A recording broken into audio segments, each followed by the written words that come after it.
Dom José Falcão, se Deus, em sua onisciência, sabendo tudo que vai acontecer antes de acontecer, como não entender que não existe predestinação? Existe predestinação e não existe predestinação. Primeiro, não existe predestinação para o inferno. Catecismo da Igreja Católica, parágrafo 1037. Aspas. Deus não predestina ninguém para o inferno. Para isso, é preciso uma aversão voluntária a Deus, um pecado mortal, e persistir nela até o fim. Fecha aspas. Portanto, não existe predestinação para o inferno. Agora, existe predestinação para o céu. Romanos 8, de 29 a 30. Quer ler, Vossa Reverendíssima? Romanos 8, de 29 a 30. E o professor Felipe Aquino vai pegar Efésios, capítulo 1, de 11 a 12. Primeiro, Efésios, capítulo 1, de 11 a 12. Só existe predestinação para o céu. Depois desses textos, eu vou pontuar o que não significa predestinação para o céu, para que fique bem entendido. A predestinação não significa um jogo de cartas marcadas, não significa que nós fomos criados para sermos marionetes, para obrigatoriamente fazermos a vontade de Deus contra a nossa vontade. Essa é uma ideia equivocada de predestinação. Primeiro, vamos à doutrina bíblica sobre a predestinação, e esses dois textos são clássicos. Primeiro, Romanos 8, de 29 a 30. Os que ele distinguiu de antemão, também os predestinou para serem conformes à imagem de seu Filho, a fim de que este seja o primogênito entre uma multidão de irmãos. E aos que predestinou, também os chamou, e aos que chamou, também os justificou, e aos que justificou, também os glorificou. Pronto, aqui temos uma cadência que vai ser muito importante para a gente explicar que a predestinação, ela leva em conta os méritos e os deméritos das pessoas. Deus, desde toda a eternidade, nos amou e desejou criar-nos para que fôssemos salvos. Mas, ao predestinar, Ele conhece de antemão quem vai se salvar e quem vai condenar. Quem vai ser condenado, perdão. Todavia, mesmo sabendo quem vai ser condenado, Deus o cria e o predestina para o céu.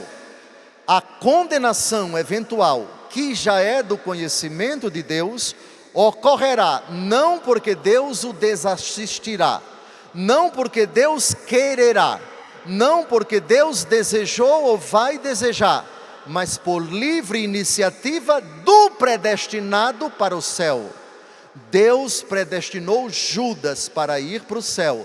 Deus amou Judas e desde toda a eternidade quis que ele viesse à existência para ir para o céu.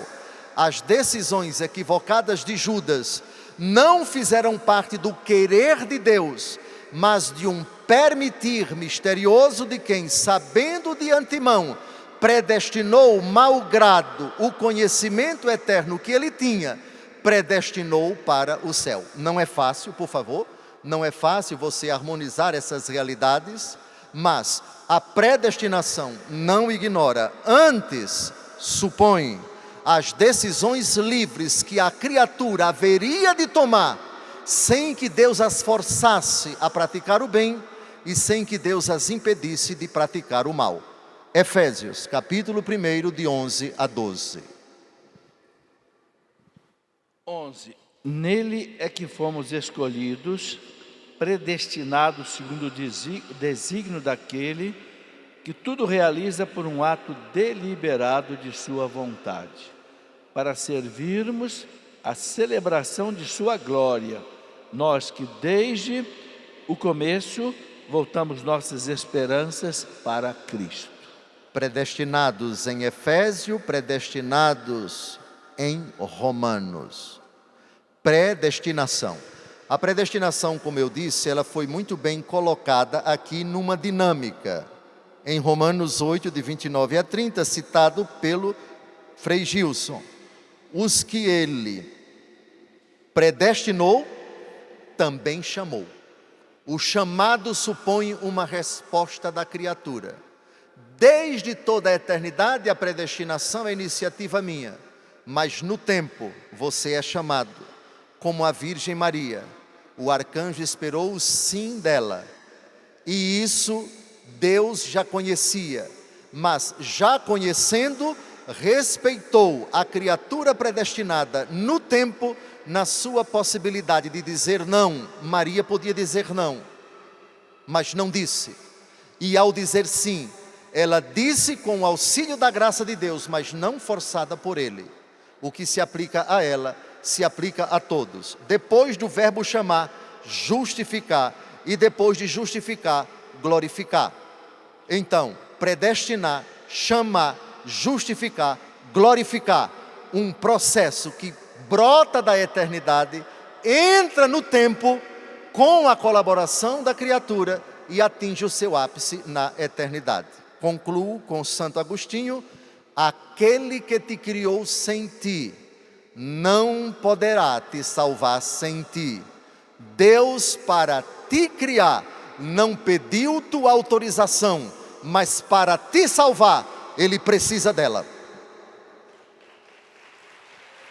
E também São Paulo, né? Primeira carta a Timóteo, capítulo 2, versículo 2. Deus quer que todos se salvem e cheguem ao conhecimento da verdade. Agora, tem gente que não quer chegar no conhecimento da verdade, né?